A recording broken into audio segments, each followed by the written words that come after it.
ये है रेड 2 का रिव्यू वीडियो, जहां इस बार छापा आपके दिल पे पड़ा है कि नहीं, चले जाते हैं डिटेल। पर उससे पहले लाइक सब्सक्राइब कर दीजिएगा, नोटिफिकेशन घंटी भी बजा दीजिएगा ताकि अपडेट मिलते रहे आप लोगों को। और वेलकम टू द चैनल, जो प्लेटफॉर्म है एमसीयू, डीसी और फिल्मों की हर खबर का। Just a review.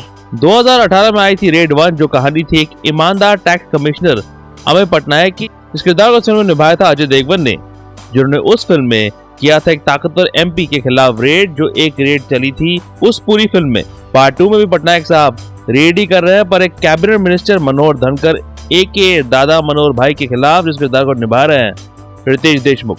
पर क्योंकि ये पार्ट 2 है, तो रेड को screenplay writers Ritesh Shah, Rajkumar Gupta, Jaideep Yadav, Karan Vyas ने और लंबा करने की कोशिश की है, जहाँ कई रेड्स हो रहे हैं जिसमें से कुछ में कभी विलन जीतता है कभी हीरो। इस हीरो विलन की कन्फ्रंटेशन के इर्द गिर्द बुनी गई है रेड 2।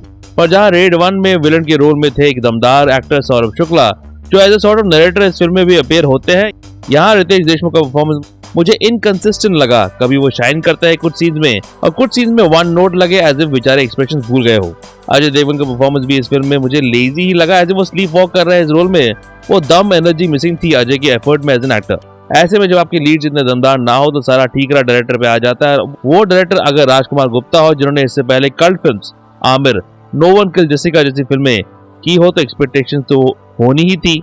गुप्ता और उनके ग्रुप ऑफ राइटर्स बड़ी क्लेवरली पिछले रेड से किरदारों को लेके आते हैं, जैसे सौरभ शुक्ला को, जिनके बारे में मैंने पहले मेंशन किया था, और अमित सियाल, जिन्होंने पहली रेड में निभाया था लल्लन सुधीर का किरदार। ये दोनों फिल्म में ह्यूमर लेके आते हैं, जिसकी इस फिल्म को काफी जरूरत थी। हालांकि सौरभ शुक्ला के सीन नैरेटिव से अलग चलते हैं, और क्लाइमैक्स वाले सीन को छोड़ दे तो हटाए भी जा सकते थे। इसके अलावा कुछ नए इंटरेस्टिंग सपोर्टिंग किरदारों को भी लाया जाता है, जिसमें शामिल है श्रुति पांडे एज गीता देवी, जो बनी है इस फिल्म की फीमेल दया। कुछ समझे दया? फिल्म देखोगे तो समझ जाओगे। इसका मतलब है इसका मतलब है गुप्ता पेस को कंसिस्टेंट रखते हैं, जो उनकी खासियत रही है उनकी हर फिल्म में। पर इस पेस में रुकावट तभी आती है जब गाने लाए जाते हैं, जिसमें शामिल है हिंदी फिल्मों का मैंडेटरी आइटम नंबर, जहाँ फिर से 3-2 के बाद दिखती है तमन्ना ठुमके लगाते हुए। ये गाने क्यों रखने हैं इन फिल्मों में जब जरूरत ही नहीं है, इसका पता नहीं। ये गाने एक तो इतने बेकार प्लस अननेसेसरी, और क्योंकि उन्होंने वानी कपूर को लिया है तो स्क्रीन टाइम देना पड़ेगा उनको भी, तो 2 गाने उन पर भी भेंट चलाए जाते हैं।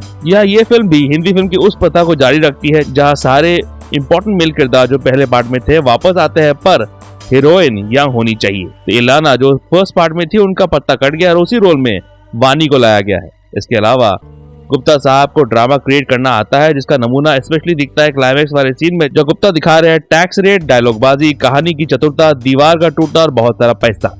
इस सीन में उस राजकुमार गुप्ता की झलक दिखती है जिसकी फिल्मों का मैं फैन हूँ। राइटर्स काफी इंटरेस्टिंग ट्विस्ट रखते हैं और गुप्ता का प्रेजेंटेशन उसे एलिवेट करता है, पर हाँ, काफी चीजें गाने कुछ सबप्लॉट्स को काट के इस फिल्म को आसानी से 2 घंटों से कम की बनाई जा सकती थी। इस एक्स्ट्रा वेट की वजह से ही फिल्म कई जगह स्टैग्नेंट फील होती है।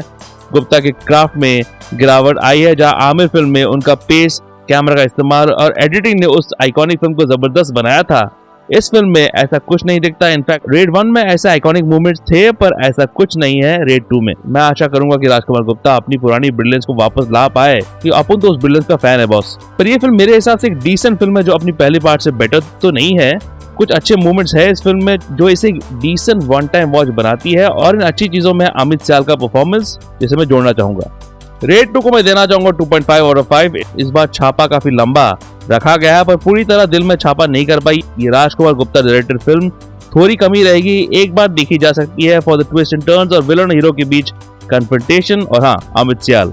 आप बताओ कमेंट सेक्शन में कैसी लगी फिल्म, अगर आपने देख ली हो तो। साथ ही लाइक सब्सक्राइब कर दीजिएगा, नोटिफिकेशन घंटी बजा दीजिएगा ताकि अपडेट मिलते रहे आपको। इस साल की best film of the year का रिव्यू वीडियो देखना है आपको तो आखिर में रखा है, चेकआउट कर सकते हैं। और ऐसे रिव्यूज के लिए देखते रहिए जस्ट अ रिव्यू। रिव्यू के अपडेट्स के लिए और छोटे बड़े स्निपेट्स के लिए फॉलो कीजिए ऑन ट्विटर @ProNerdyView2001 में, और ProNeedDiaryBlogspot.com में भी आपको अपडेट्स मिल जाएंगे।